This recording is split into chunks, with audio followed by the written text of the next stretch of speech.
In the late 1990s, many luxury makes were entering the upper-end SUV market, and it seemed like they were proliferating at a rapid pace.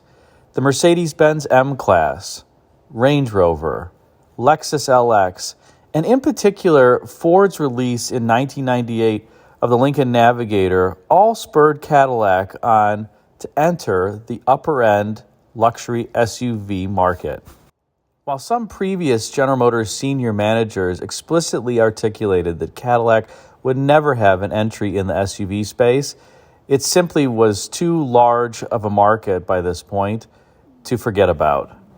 And so, particularly after Lincoln entered the upper-end luxury SUV space with its Navigator in 1998, Cadillac was forced to rush into the market, and consequently began with the GMC Yukon Denali and did relatively little to just warm it over and turn it into a Cadillac Escalade.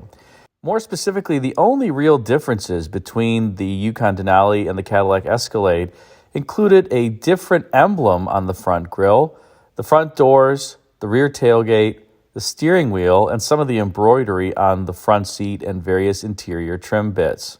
In other words, there was really hardly any difference to justify the Escalade's MSRP of about $46,000 compared to $43,500 for the Yukon Denali at the time.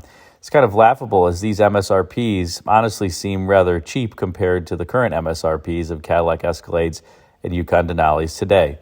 But that's where they were priced back in the late 1990s and early 2000s. For this price, buyers got myriad standard equipment, including the Bose Premium 6-speaker audio, leather seating surfaces with special Cadillac logos, power front seats with a memory system, heated front and rear seating surfaces, full power equipment throughout the overall cabin, including windows, locks, and even heated mirrors, keyless entry system, and rear climate control. A number of other features were also standard, and that's what you'd expect for the time from an up-end luxury SUV. However, interestingly, there really was no change under hood to the Denali's powertrain. The Escalade used the Denali's same 5.7-liter V8, making 255 horsepower. This really was rather underpowered at the time, particularly when compared with the Lincoln Navigator that had a 300 horsepower 5.4-liter overhead cam V8 under hood. Interestingly, despite being little more than a warmed-over, badge-engineered Yukon Denali, the first-generation Escalade sold rather well, and in 1999, its first full calendar year of sales, it sold about 24,000 vehicles. In 2000, it matched roughly the same sales figures, selling 23,000 units, and in 2001, it sold 31,000 units. The success of this vehicle, and in particular the success relative to the very little incremental cost, spurred General Motors to continue the Escalade lineup. And in 2002, there would be a whole new Escalade that would take the nameplate to an all-new level. Perhaps a bit surprised by the first-generation Escalade's success, General Motors was late to the game in redesigning its Escalade and decided to introduce it as a 2002 model 1 year later than the switch for its other full-size SUVs, which occurred in the 2001 model year. Nonetheless, this generation Escalade was to be much more unique than the generation before it, and designers were afforded the ability to change all the sheet metal ahead of the cowl and the windshield, but really had to retain most everything from the windshield back. This did give designers a bit more freedom in terms of shaping the vehicle's overall looks, but not nearly as much as they had wanted. The Escalade also got a series of new engines for the 2002 model year. At introduction, the rear-wheel drive models came standard with a 5.3-liter V8, but if all-wheel drive was selected, buyers got a special high-output Vortex 6-liter V8 that made 345 horsepower. And at the time, this really was not only a range-topping engine for the Escalade, but 345 horsepower was at the top of the class in terms of horsepower compared to other vehicles that were in the Escalade's premium luxury SUV segment. Perhaps because the car was rushed to market, there were a number of changes that were made for the 2003 model year, including a refreshening of the interior after just 1 year. This refreshed interior featured a bit of a different instrument panel, different steering wheel, as well as a Bulgari-branded clock. Moreover, the first, second, and third row seat designs were updated, And the formerly Zebrano interior trim was replaced with burl wood. The Escalade ESV, in other words, the extended length version that was the same size as the Suburban, debuted for the 2003 model year as well. And one other little tidbit of information, the warning chimes now played through the driver's door speaker as opposed to a separate chime module on the 2002 models. In any case, it was clear that in the 2002 and 2003 model years that the Escalade was really morphing into what it should have been when it was introduced in the 1999 model year. It finally had a potent V8 underhood, if we forget about the standard 285 horsepower 5.3-liter V8, and it had a number of luxury trims and unique and distinctive looks up front. The one missing piece that designers will certainly point out is that it didn't have all that large of wheel and tire combinations until the 2004 model year, in which the Platinum Edition Escalade was afforded 20-inch wheels, the first in the luxury SUV segment. We're fortunate here on Rear Classic Cars to be friends with the chief designer of the 2002 to 2006 Escalade, Dennis Burke, who's already come on to talk about his time as chief designer of the 1995 to 1999 Oldsmobile Aurora. If you haven't seen that, be sure to check it out. But feel free to comment in the comment section about what types of questions you'd like Dennis to answer with respect to the design of the 2002 to 2006 Escalade. And until then, enjoy this dealer training video that was produced for the 2002 Escalade's introduction that specifies a number of its features. Stay tuned as Dennis returns, and we'll talk about the Escalade with him, and enjoy this video. My name is Terry Wachowski. I'm the chief engineer for General Motors full-size trucks. As we went to design the Escalade, we knew that we wanted to have the most powerful V8 engine in an SUV. That sports an amazing 345 horsepower and a 380 pound-foot of torque. Puts us really in a class of our own from a performance perspective. Where an engineer needs to be highly analytical.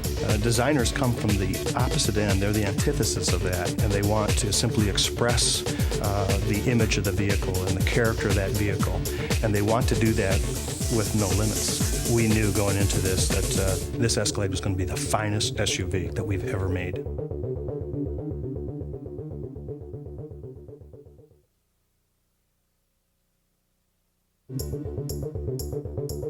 My name is Dennis Burke. I'm a vehicle chief designer for the 2002 Escalade.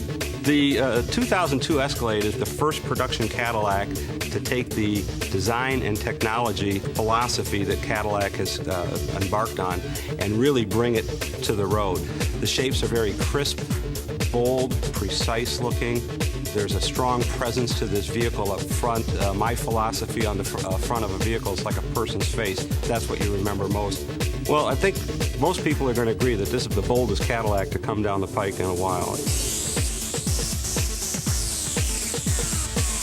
Well, designers are kind of free thinkers, daydreamers, kind of people like myself who used to sketch in the margins of their notebook when you're supposed to be taking notes in class. Engineers tend to be less visually oriented and more, again, mechanically oriented and problem solving. The 2002 Escalade is proof positive that the two work together successfully.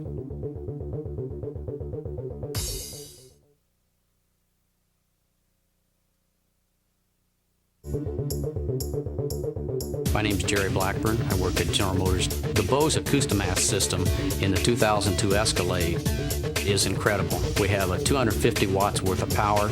We take 100 watts and we drive a subwoofer. We take the other 150 watts and we drive 10 speakers through a 6-channel equalizer throughout the vehicle. The engineering technology that we had combined with Bose allows us to place these speakers throughout the vehicle such that when you sit in the driver's seat of this vehicle, it's just going to be like sitting in front of an orchestra. We're focused on product. Can I design the product? Can I put it in an enclosure? Can I package it? Can the assembly plant build it? And will the customer like it? The designers, they do pretty is what we say. and they want to make it pleasing to the eye, and that's where the challenge comes from. One of the pet peeves I have about design staff is they're never done. It can always be a little bit better than this, and they just push and push and push. But that's their challenge in life, is to make that so appealing to the customer that I got to have one. And I think in the 2002 Escalade, they did the job.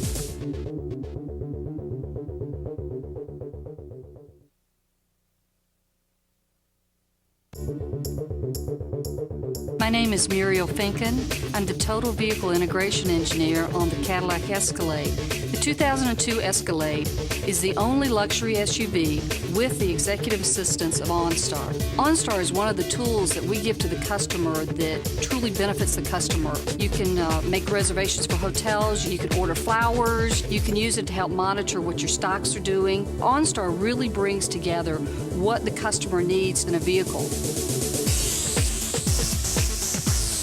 Engineers want their area of the vehicle to be the best. I mean, they want everything to be right on it. They want it to excel. The designers are the guys who live in that far out, spaced out world. They're the people who are charged with determining what customers are going to want several years down the road. One of the greatest things about working on the 2002 Escalade is all the technology and the design of the vehicle and how it all comes together.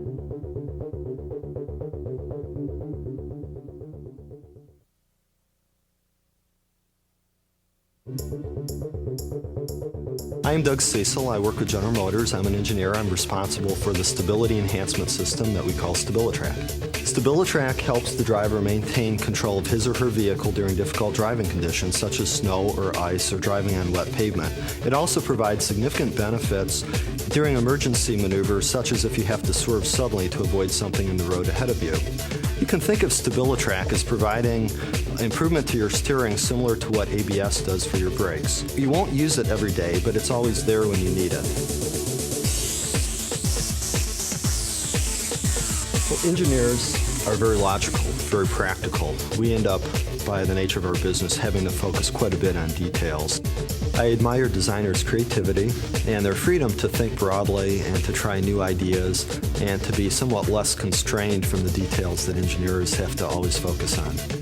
What I enjoy most about working on Cadillac is the brand demands sophistication and refinement, which is something that as an engineer I really like, to be able to work on a product that has to be world class.